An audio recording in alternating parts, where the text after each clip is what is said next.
I'm grateful to have been able to get this.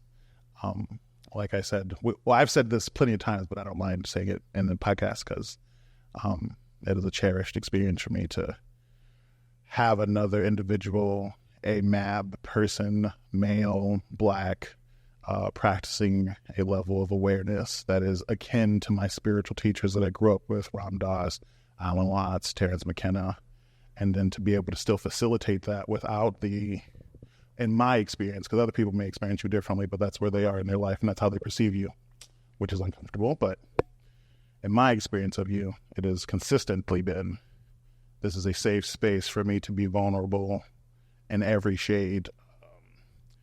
Even coming to some of your breathwork practices was the first time that I was able to like cry in public since like being beaten as a child outside of my house. So yeah, that experience of comfortability has been consistent. So I have no problem being vulnerable and trusting and communicating that type of love out loud anytime I'm near you. Sometimes other people near you, I'm like, oh, that's for Aaron, sorry. that's not for you. But I see how you would like that, but we haven't gotten there. You haven't shown me that you can receive that well.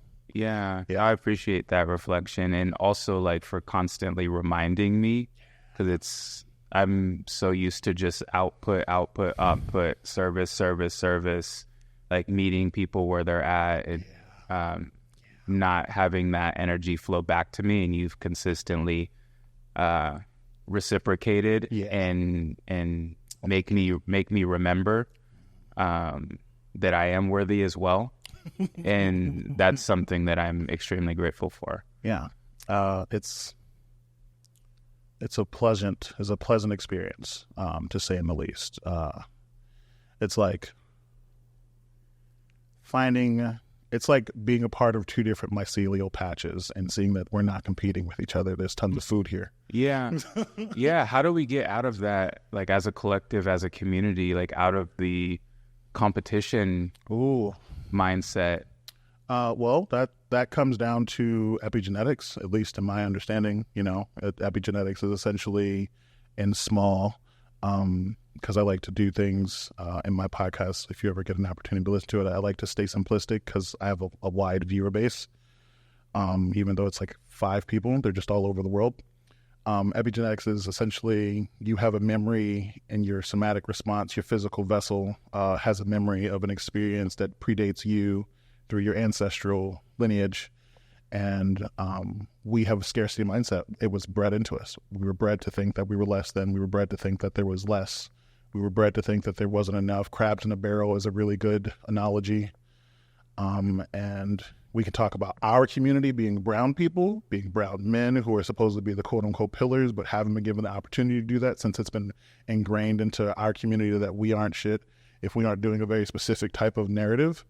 Or we can talk about the overall Qing community of we are existing as one consciousness in human vessels, and we can all live in a very safe space with one another as long as we create that space for vulnerability and conversation. But there's a lack of mentality. There's not enough love. There's not enough money. There's not enough resources. Individualism in a very detrimental and harmful way is still practiced out a lot. But talking about what we could do is just remembering, because again, I'm saying again to you, and so that's probably difficult for your audience because they don't know that we converse like this when not on. With making this more normal. Right. So we converse like this frequently, but it's kind of putting to the idea that this is one universal space. And so if we can understand that this is all one thing and this is all us, and the aspect of like, this is me, the mic is me, you are me, I am you, and there's no not us in the experience, then we can stop fighting for things in the experience, which is why I did the mycelium thing, because when 2 patches of mycelium meet up, they don't not recognize each other as the same.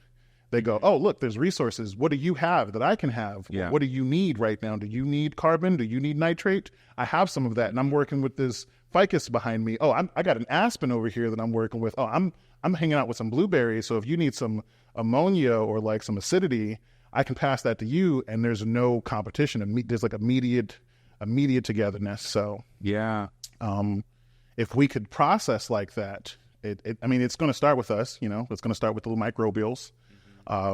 And there's more of not just like me and you, there's more people out there doing it. Like there are some leaders in the world that exist beyond us who do things in this passion. But when we're talking about an overarching theme, it's like, how do we establish it in commonality for a daily practice?